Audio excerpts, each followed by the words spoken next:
What's up, guys? Welcome to the Sesh. Rob. Hey, what's up, everybody? We're back finally. So we have a special guest. It's been a week since we've had a podcast, by the way. Been a while, we've been a little tied up. We've been busy, and we also helped launch Mike's podcast, that's right. the BDA podcast. The BDA podcast. Check it out, guys. It's super, super informative. You're gonna like it. So we got a special guest here. Elsa, please introduce yourself. Tell people a little bit about what you do and give them a little background. Hi, Josh. Thank you so much for having me on your show this week.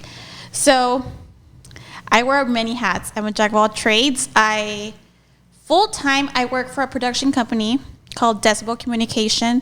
That's pretty much what I do full-time, 9 to 5, sometimes weekends, depending on how production is running.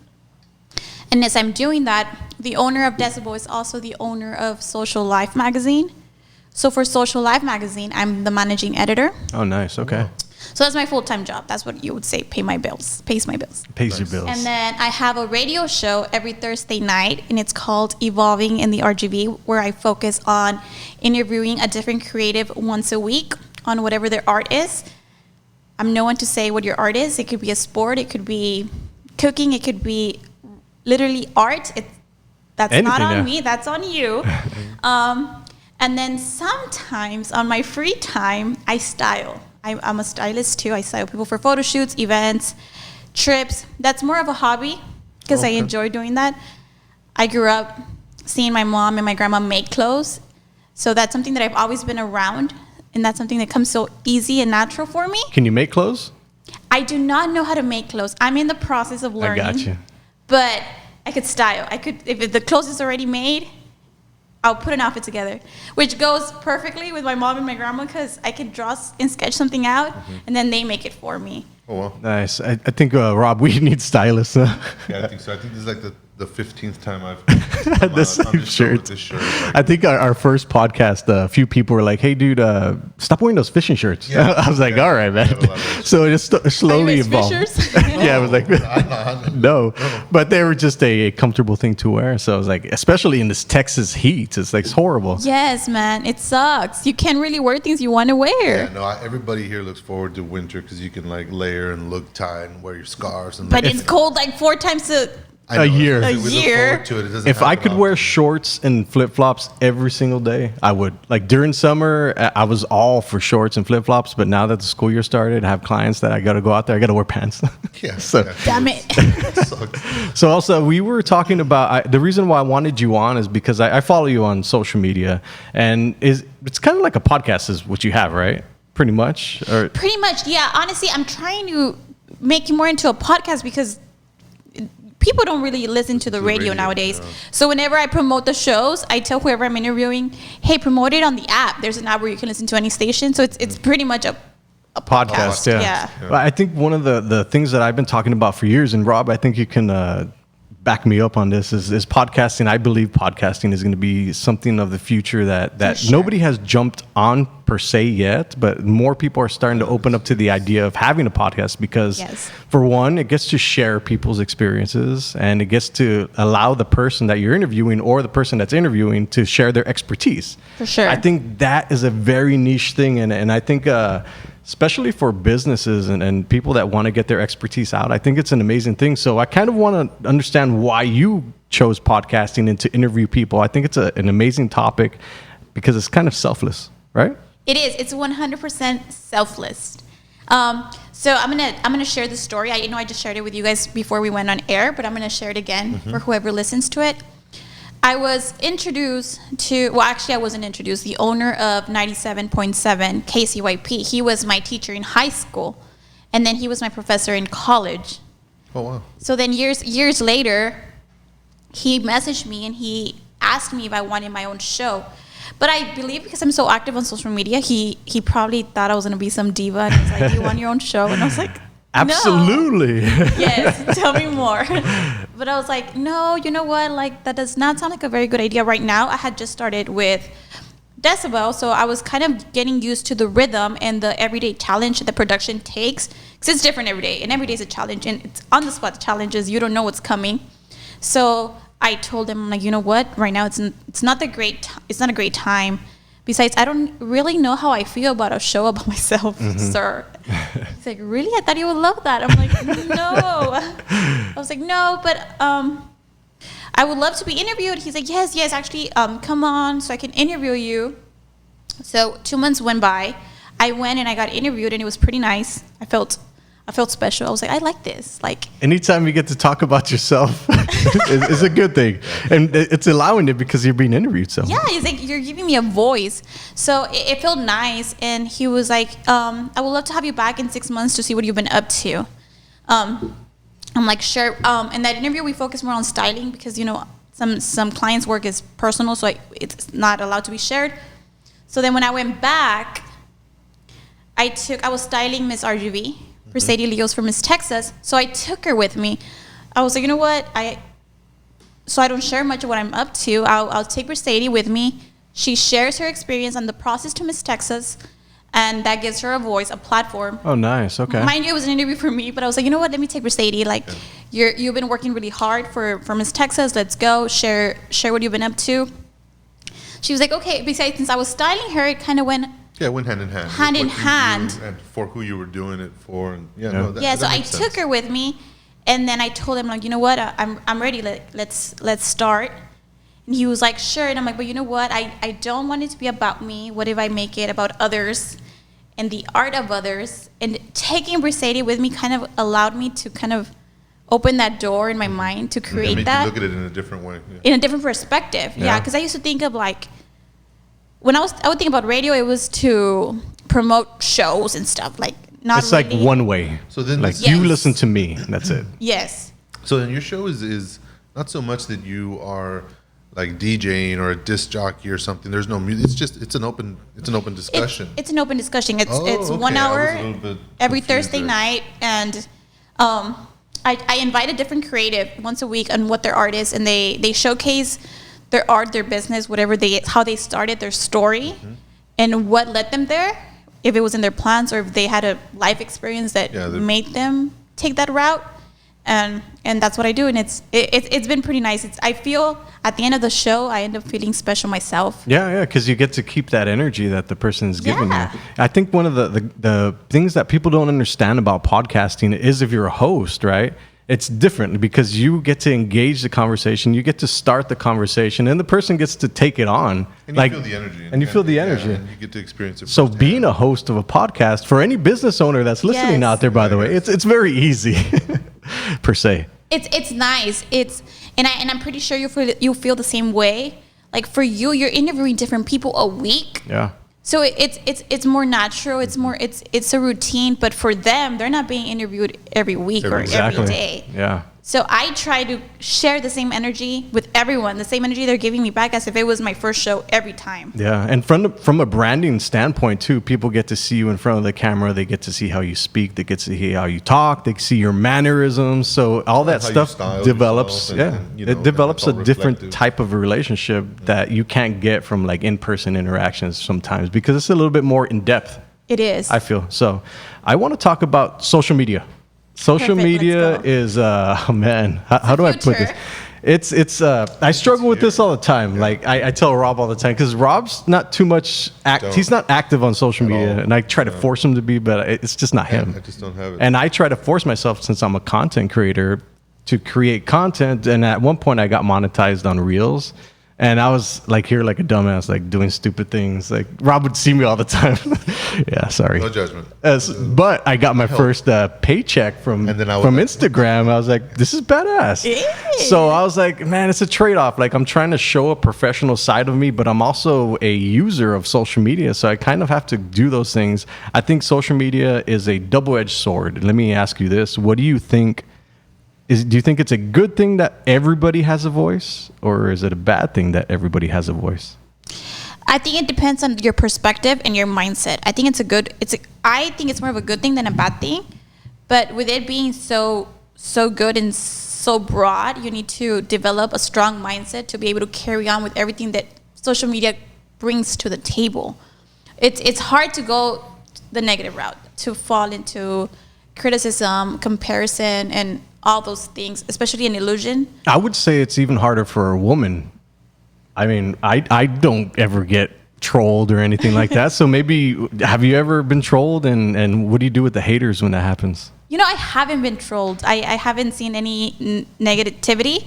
But if it was to come to me, I think I've a strong mindset to avoid it. Mm-hmm. And I think the ones that really attract it, it's the girls and people that are living in an illusion. They feel that social media is an illusion, and they're trying to portray the illusion that other people have of them instead of what they want to showcase. What they really are. Yeah, what they really are. So I think people should stop investing so much time trying to create perfection, because it's not going to happen. You're just going to burn yourself out, and one day or another they're going to meet the real you, and that's not going to be you. It's like, what do you talk about, meeting your heroes all the time? Well, yeah, it's a dangerous thing. It's a dangerous thing, because what if you're just let down? Yeah, that's so true. I had never thought about it that way. Sometimes I don't know. I've met a few people that I've held in really high regards, and I've been let down. It's like, oh man, really? Maybe I should have never met you. At this point in my life, I just don't expect much from anybody, you know. And you gotta take the good stuff from the right people when you can, and you know, that's about it. But yeah, no, don't.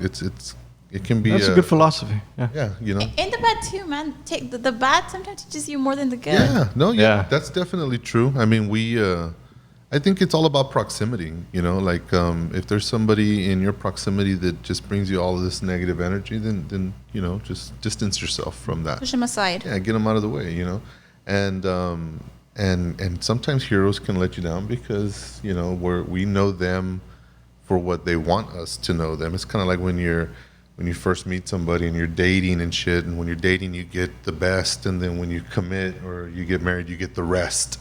You know, you get all the other stuff. Mm-hmm. And I think that when you meet your heroes and shit, sometimes you meet somebody who you weren't expecting. Yeah, no, I agree. So it's a slippery slope where. Now. So just so people know, how old are you? I'm 27. So you're young. So you're in the social media world. You're taking it as a different. You're taking it from a different perspective than we are. We're 40 years old. Yeah, so it's like I had to. I always wonder about this with the younger demographics. Like, what are you looking at on social media? What are you using? What social apps are you using? What dating apps are you using? I want to know kind of like inside of your age range that what you all are doing, because I am a digital marketer by trade. So I love to ask these questions, because I just want to kind of know what a 27-year-old feels like, what they're experiencing, what they're looking at, what catches their attention. Today is a completely different 27-year-old from back when we were 27. Wow. So maybe you can give us some insight. So I feel that I'm in the middle. I'm a late millennial, and then at the same time I'm like an early from the second stage. Mm-hmm. But I do use social media.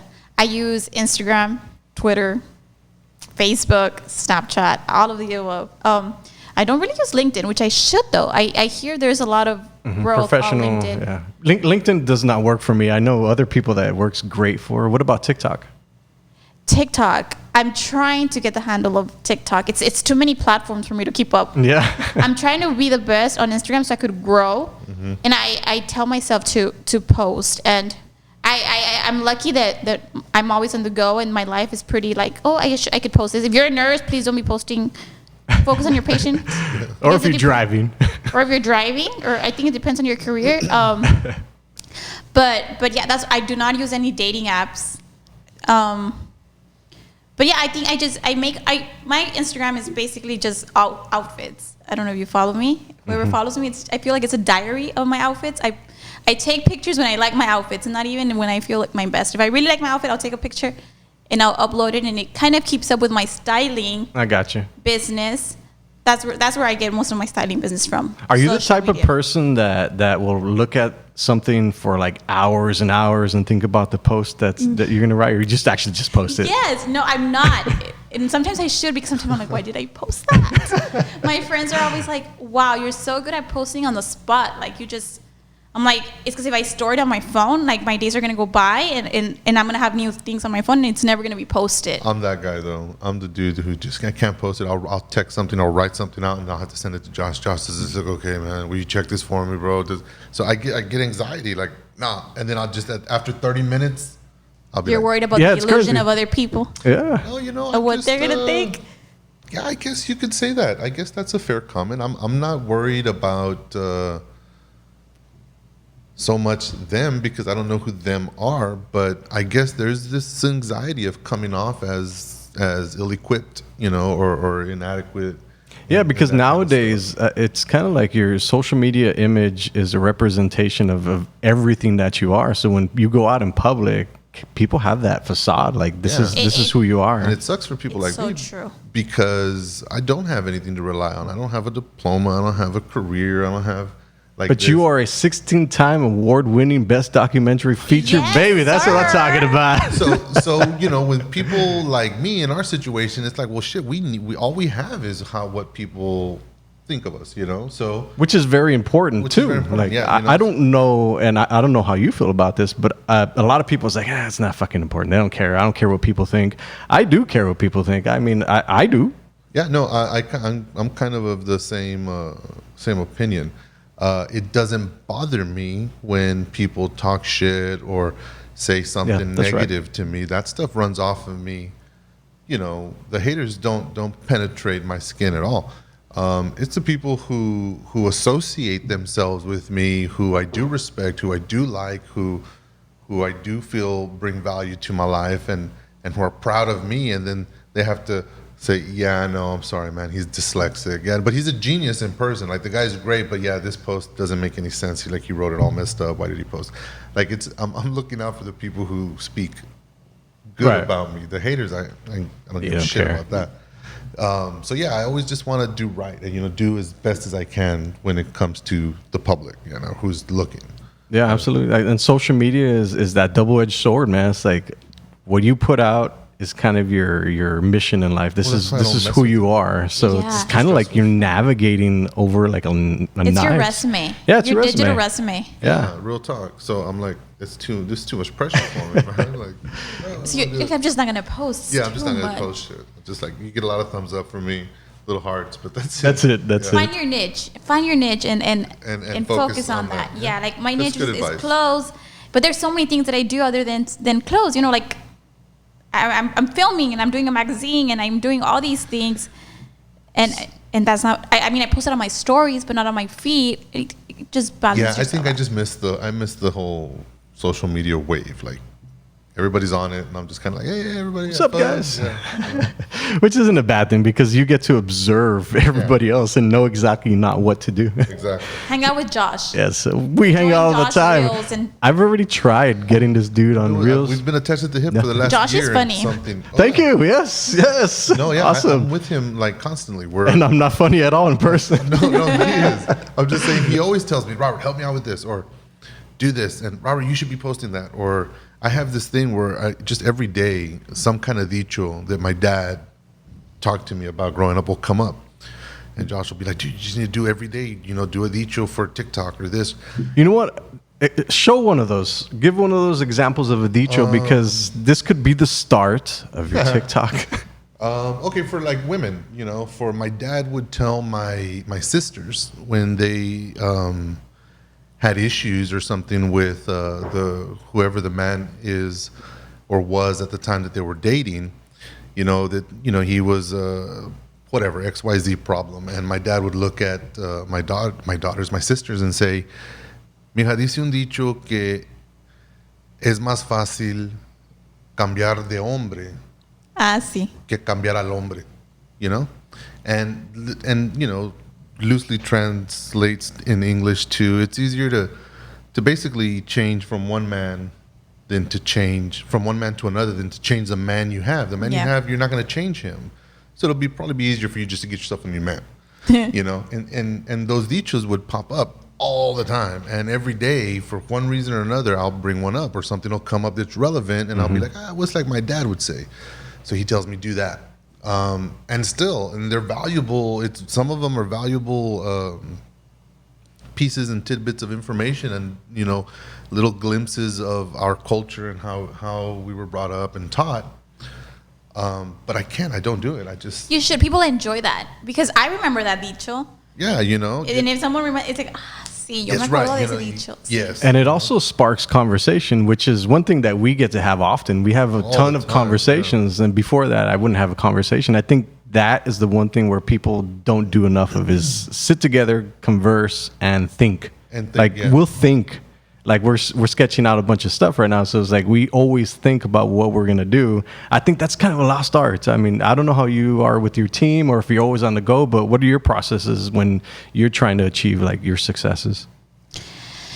Since my life is always going so fast, I do take a moment every day to just process and ground myself. And after a new project, I'm like, okay, process that in. It's time to focus on the new one and create. And I people don't think that I do, but I do give myself me time and a couple of minutes to kind of reset and focus on what's next. Like even on my way over here, I was like, okay, block everything else that's going on right now. Kind of recharge and reset where you're going, what you're gonna do, and I visualize myself doing something every time I'm gonna do it. Okay. So I kind of visualize myself like being here and like talking to you guys before I do it. Even in the radio, Did we let you down? No, not yet. It was like, Well, the coffee's okay. Just kidding. No, not at all. So even when I drive, sometimes I don't listen to anything. I'm just visualizing myself what I'm about to do. I do that a lot too, man. Back when I was in diving in school, my coach would tell me, "Look, kid, if you get up there and you can't see yourself doing it, don't even try." the power of visual. Yeah, you have to visualize it. So that resonates with me as well. I mean, I get that. Yeah, it's crazy. It works for me perfectly. Wow, cool. Let me ask you this: you were saying that you have ADHD. I'm not 100% sure, but I believe that I do. Okay, so what are ways that you kind of deal with that you mitigate the outside external stuff that you obviously don't listen to music when you're driving, but like what Sometimes are other I do, things? Sometimes I don't. Well, it's worked out so well that I can't focus on just one thing for a long period of time because I have so many different things I have to be doing. So it works great. But I make lists. I'm such a planner. I'm constantly writing what I have to do, what I have to get done. The same way I visualize myself, I also write it down. Okay. That's a total manifestation of everything. Yeah, Visualize extra it. reinforcement of. Yeah, I know. Wow. It's true. It's worked. I've listened to so many different podcasts and things of manifestation. And if you can't just want it, you need to put in the work, and it's worked well for Yeah, me. that's true because you just said you have to put in the work. Like I remember sitting on my couch listening to motivational speeches by the great Les Brown for 3 years. 3 years I sat on the couch. I was like, oh shit, nothing's ever gonna happen if I don't get up, dude. So that's when I started getting into the thing. Yeah, I was like, dude, it's not working. What I need to do. But I think that a lot of people get stuck in that as they just consume a lot of motivation, a lot of tweets, a lot of memes, a lot of that stuff that gives motivation on a daily basis. But they are leaving out the part where you actually have to put in the work. The execution, it's paralysis through analysis, man. You're there thinking about all the good shit that you're gonna do, and it's gonna happen to you once you start practicing these, suggestions from whatever book you're reading or friend who's giving you advice, and you're so fixated on what's to come that you never start. You never actually start, practicing what it is that you're being taught. So yeah, you have to put in the work. It's no bullshit. It's just not gonna happen because you have the knowledge. You have to put the knowledge to use. And you can be doing the work and nothing's gonna happen either, man. You just have to, at that point, you have to work on your mindset. Yeah. And your perspective to keep trying and not give trial up. and error. So how do you do it when you keep on going day by day by day by day? Like we've worked on documentaries. We've tried to get in front of the right people. We've flown to LA. We've been at these movie premieres and still it's like nothing's happening yet. So we're always like on the go, like what's next? What's next? The way we deal with it is we take on more projects and we like to finish these projects. Like for example, this weekend, we're doing a 48-hour film race to kind of sharpen our skills as directors, as videographers. Remain relevant. We want to continue to practice our craft. Exactly. So I guess the question is, how do you get up every single day at your age to keep on doing what you do and without like staying in the right mindset? On the go, right? People ask me this all the time. They're like, how do you stay so motivated? And how can you dress up every day? Like, do you just like, you don't have days where you just want to be home, like tirada? And I do have those days too. But what keeps me going, I kind of look at life as a project. I really do. Like the way like work is, it's a project. You finish that project, next. That's how I see life. I don't take anything too personal. If I do have feelings. I just change my perspective on it. I take everything as a lesson, And I continue waking up every day. I was like, okay, this is a new project. I don't know what today's gonna take me. I have a meeting. I'm seeing different people today. I need to give them the same energy, the same way I said about the radio, that I try to give the same energy to every person I interview. I try to take on life like that too. And don't get me wrong, I do have those days where I feel insecure and I feel down and my energy is running low. But I try not to let it affect me. I do have days too where I'm just home doing nothing. Like, unplugged. Disconnecting, disconnected completely. No, es chongada, just... Fea. De todo. I have those days every day. No, I do have those days, and and it's mainly on Sundays where it's just like me, like getting my energy, to take on the week ahead. That's an interesting mindset that you have. I find it admirable because you don't find too many people that are going out there and doing these things and meeting as many people. I think that within itself is a skill that people build. You meet so many people, you have these conversations, you're in so many meetings, like it becomes second nature. And this is what I would suggest to any entrepreneur that's going out there is take as many meetings as you're going to get. Because if you have meetings too, man, they're important. The shaking the hands out. How did COVID affect you? COVID.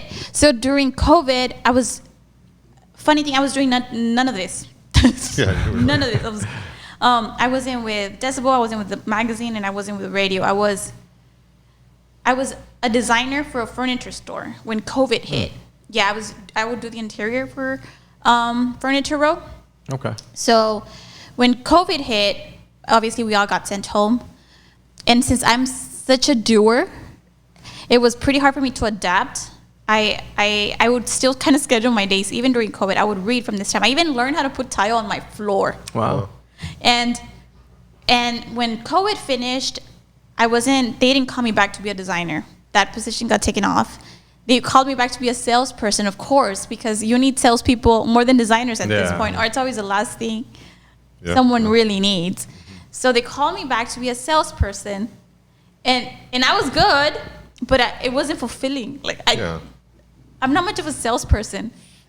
So I didn't like it, and then I started around that time. Things happened, and I kind of got recruited into doing social media for a spa. Okay. So at the spa, we were very careful. We were wearing masks, hand sanitizing after every client, super on point.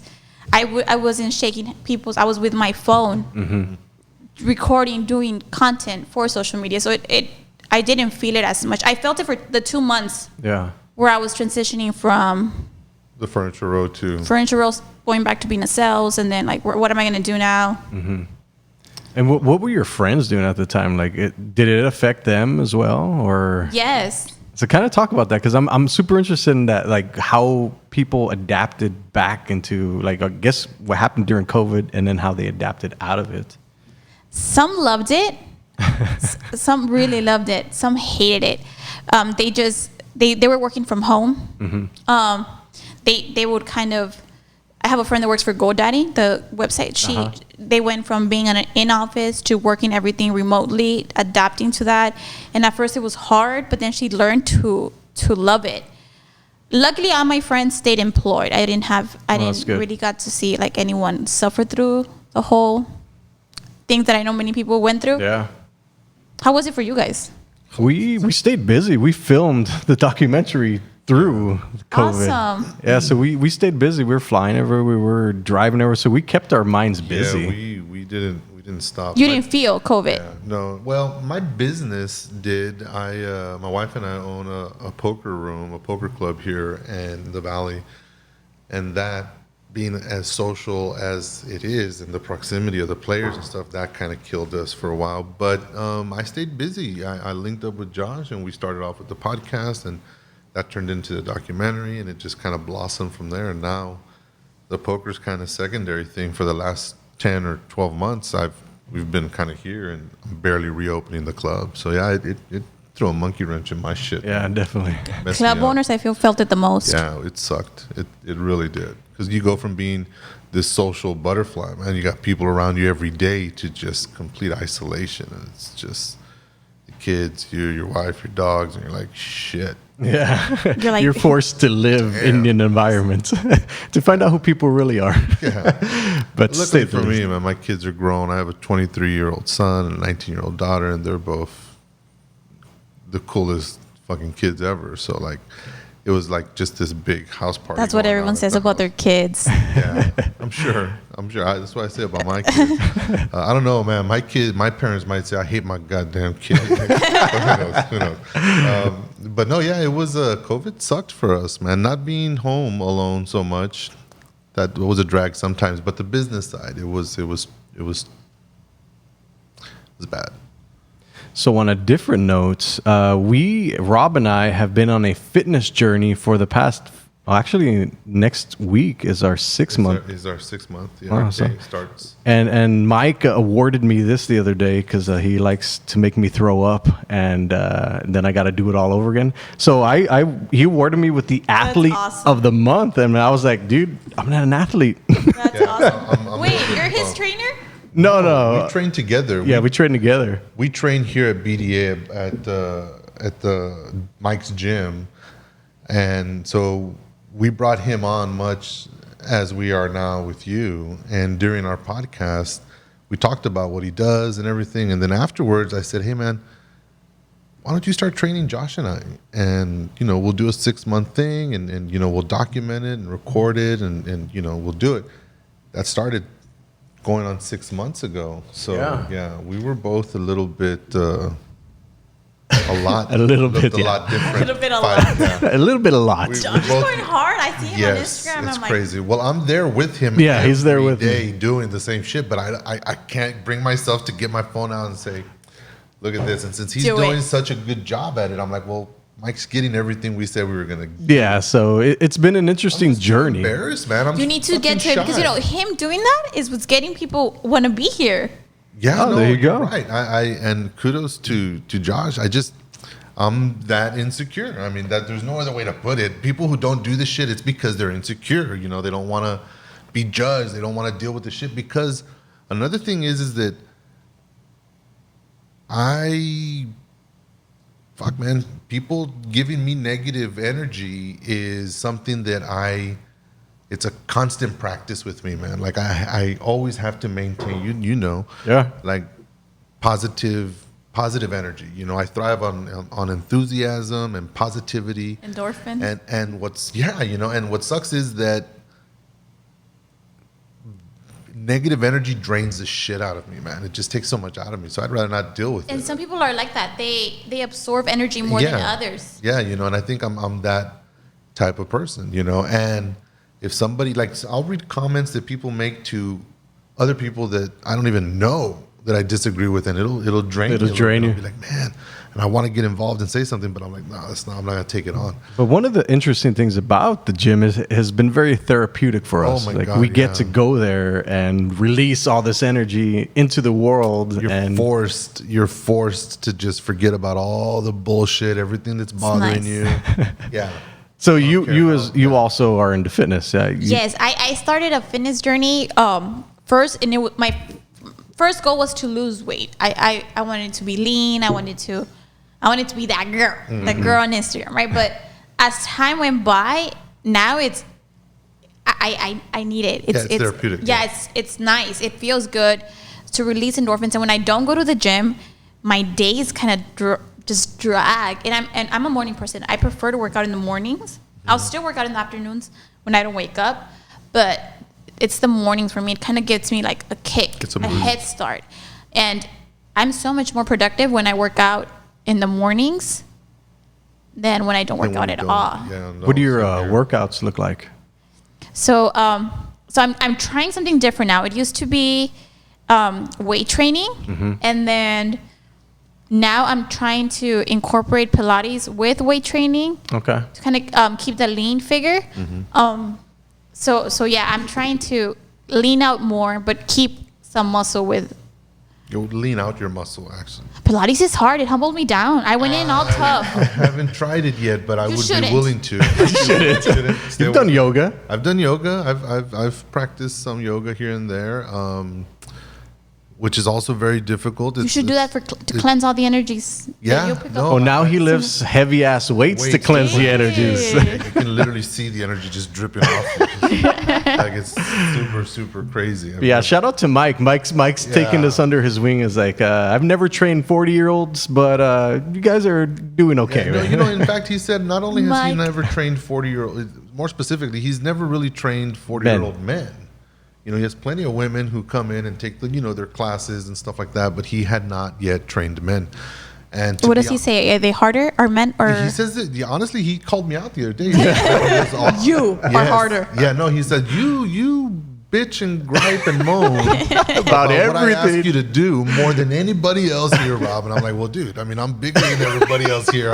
I'm carrying more weight. Like, me cuesta más, güey. Like, That's funny that he actually brought that up. He did. He was like, I'll ask women to do the same amount of squats, obviously with proportionate weight, and they'll go to it, and you'll be like, really, bro?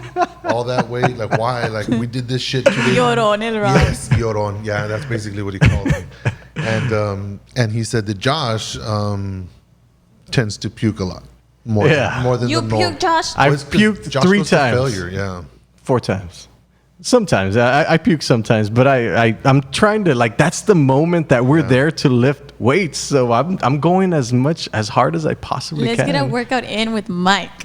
I'm Yeah. telling you, you have to. You definitely do. I'll do the task, like whatever he asks me to do, whatever the amount of sets are. Josh will do that, and at the end go to failure, like he just until he can't. And I'm not that. So in a much hurry. so that I renamed one of his programs the Aesthetic as Fuck program. Yeah. So if Because y'all he are out wants the there and you want aesthetics. that, ask for the Aesthetic as Fuck Yeah. program. Aesthetic as fuck. Yeah, Ripped. that's it.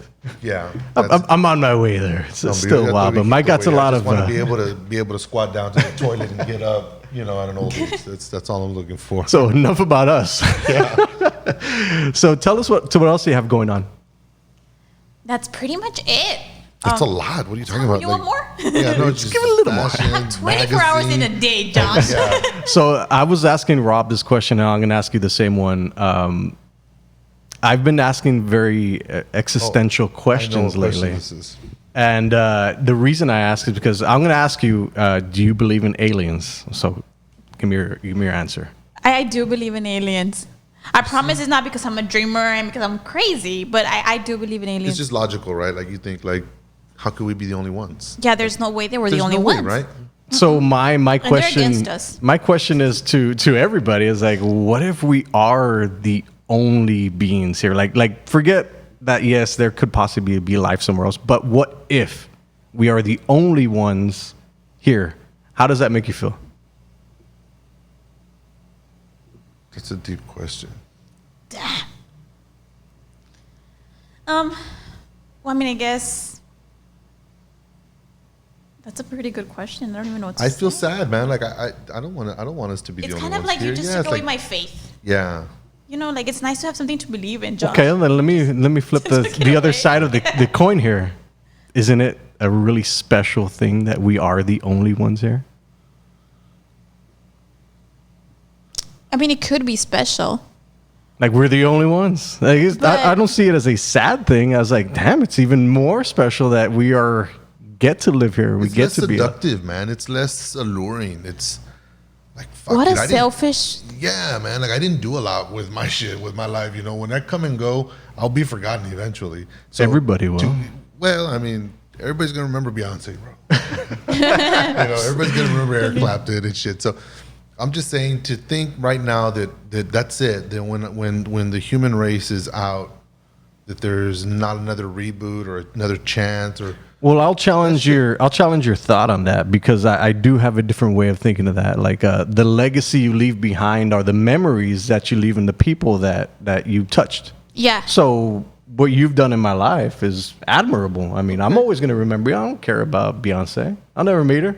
I like that. So, I mean, as a race, I don't think as humanity. Josh got really deep there. Yeah, he he said did. he's not gonna remember anything you did. All the coffees. Yeah, all the bullshit. Maybe what the yes. coffee made him feel, not the business, not what you bought him. As humanity, I think we haven't accomplished great things, man. Yet, I think there's bigger, better There's more. shit for us to do, and I know a whole other race of people are gonna have to do it for us.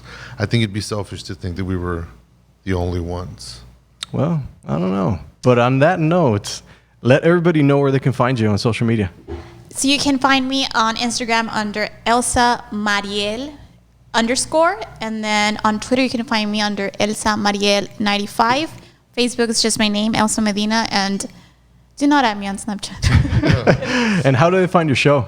Oh, you can find my show on 97.7 KCYP every Thursday night at 7:30 p.m. You can also listen to it Facebook Live, and you can listen to it on Radio Garden.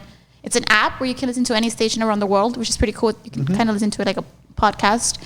I'm going to start going live on my Instagram as well. I've been getting a lot of feedback on it. We're like, hey, just go live on your Instagram. Yeah. It's easier to access. So I'm going to start doing that. Cool. I was trying to like kind of just showcase them, but if it helps, I'm gonna start incorporating that. And I do have some projects in the works, but I'm gonna Bleed them out, leak them I'm out gonna- slow. Or you can come back. Surprise. You can come back soon and tell us all about them. So, Yeah, definitely. I'm excited. all right, Good. guys. We're Then we excited. will see you on the session next time. Peace. See y'all.